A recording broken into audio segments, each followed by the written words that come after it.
Hello বন্ধুরা, আপনাদের স্বাগত জানাই বাংলা মেডিসিন রিভিউ ইউটিউব চ্যানেলে। তো আজকের মেডিসিন রিভিউ এমন একটি মেডিসিন সম্পর্কে, এমন একটি সিরাপ সম্পর্কে আলোচনা করব যেটা একটি অ্যান্টিবায়োটিক।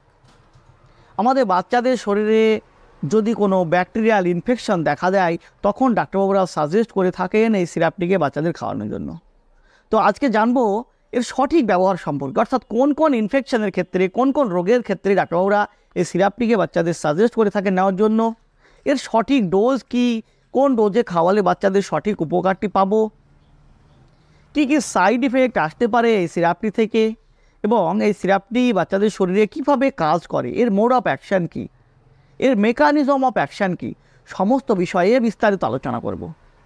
তো তার আগে আপনি যদি আমার চ্যানেলে নতুন হয়ে থাকেন, প্লিজ চ্যানেলটিকে সাবস্ক্রাইব করে সম্পূর্ণ ভিডিওটি দেখতে থাকুন। তো আজকের আলোচ্য বিষয় যে সিরাপটিকে নিয়ে, যেটা হলো ক্যাডিলা কোম্পানির সিম্বায়োটিক এক্সেল সিরাপ সম্পর্কে, যার মূল উপাদান হলো অ্যামক্সিসিলিন ও পটাশিয়াম ক্লার্বোনেট। অ্যামক্সিসিলিন এতে আছে 200 mg ও পটাশিয়াম ক্লার্বোনেট 28.5 mg। তো কখন ডাক্তাররা সাজেস্ট করে থাকেন কোন কোন ইনফেকশনের ক্ষেত্রে?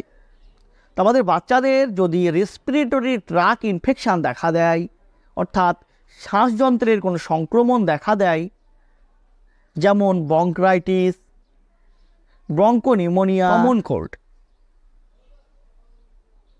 অর্থাৎ চলতি ভাষায় যেটাকে আমরা ঠান্ডা বলি,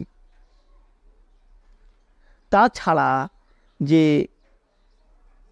থ্রট ইনফেকশান, গলার সংক্রমণে, যেমন টনসিলাইটিস, টনসিলের প্রদাহ, সাইনোসাইটিস, তাছাড়া কানের প্রদাহতে ওটাইটিস মিডিয়া যেটাকে বলি, কানে যদি ব্যাকটেরিয়াল করে ইনফেকশান দেখা দেয়, এছাড়াও স্কিন ইনফেকশানের ক্ষেত্রে, ইউরিনারি ট্র্যাক্ট ইনফেকশানের ক্ষেত্রে, অর্থাৎ মূত্রযন্ত্রের কোনো সংক্রমণে ডাক্তারবাবুরা সাজেস্ট করে থাকেন এই সিরাপটি। এছাড়াও যদি কোনো বাচ্চার সার্জারি হয়ে থাকে, অর্থাৎ সার্জারির পরে সেই কাটা ঘাকে শুকাতে, যাতে করে সেই জায়গায় ব্যাকটেরিয়াল ইনফেকশান না হয়, তার জন্য ডাক্তারবাবুরা সাজেস্ট করে থাকেন এই সিরাপটিকে। এছাড়াও অনেক কারণে সাজেস্ট করে থাকেন নেওয়ার জন্য। তো এতে থাকা যে উপকরণগুলো, সেগুলো কিভাবে কাজ করে আজকে জানবো। তো এতে থাকা যে অ্যামক্সিসিলিন, যেটা একটি অ্যান্টিবায়োটিক, পেনিসিলিন গ্রুপের একটি অ্যান্টিবায়োটিক, পেনিসিলিনের সেমি সিনথেটিক প্রোডাক্ট।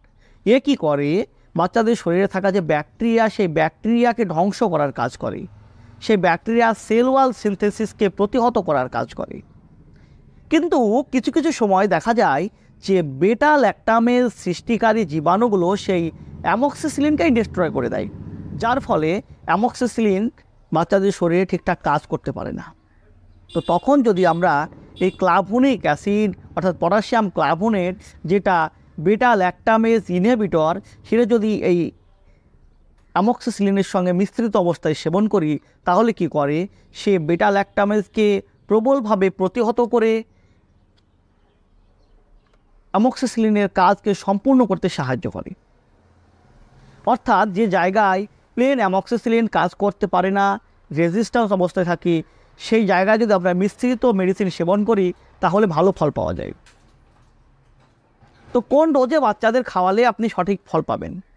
দেখুন, একটি বাচ্চার ডোজ নির্ধারণ করা হয়ে থাকে তার রোগের কন্ডিশান, তার শরীরের কন্ডিশান, তার বডি ওয়েট, তার ওজন, তার বয়স, সমস্ত কিছুর উপর নির্ভর করে। তাই ডাক্তারবাবুর পরামর্শ নেওয়াটা ভীষণ জরুরি। আপনার বাচ্চার সমস্ত রকম কন্ডিশন দেখে ডাক্তারবাবু বাচ্চার জন্য ডোজ সিলেক্ট করে দেবেন এবং কোর্স নির্ধারণ করে দেবেন। সেই কোর্স পর্যন্ত আপনাকে কমপ্লিট করতে হবে মেডিসিনটি, যেহেতু এটি একটি অ্যান্টিবায়োটিক, এর একটা নির্দিষ্ট কোর্স আছে। তো কী কী সাইড ইফেক্ট আসতে পারে এই সিরাপটি থেকে? এই সিরাপটি থেকে যে মোস্ট কমন সাইড ইফেক্টগুলো দেখা যায়, যেগুলি হলো ডায়রিয়া, নজিয়া, ভমিটিং, অর্থাৎ বমি ভাব। তাছাড়া যদি পেনিসিলিন গ্রুপের কোনো মেডিসিনে অ্যালার্জি থাকে, সেক্ষেত্রে অ্যালার্জিক রিয়াকশান আসতে পারে, অর্থাৎ itching, redness, swelling, irritation, burning sensation, এসব সমস্যাগুলো আসতে পারে। তাই ডাক্তারবাবুর সঙ্গে পরামর্শ করাটা ভীষণ জরুরি। ডাক্তারবাবুর পরামর্শ ছাড়া কখনো কোনো মেডিসিন সেলফ মেডিকেশন করবেন না। তো বন্ধুরা, এই ছিল সিমবায়োটিক এক্সেল সিরাপ সম্পর্কে একটি ছোট্ট ভিডিওটি যদি আপনার ভালো লেগে থাকে প্লিজ চ্যানেলটিকে সাবস্ক্রাইব করে লাইক দিতে ভুলবেন না। সুস্থ থাকবেন, ভালো থাকবেন। আবারও দেখা হবে অন্য কোনো মেডিসিন রিলেটেড ভিডিও নিয়ে। আজ এই পর্যন্তই। ধন্যবাদ।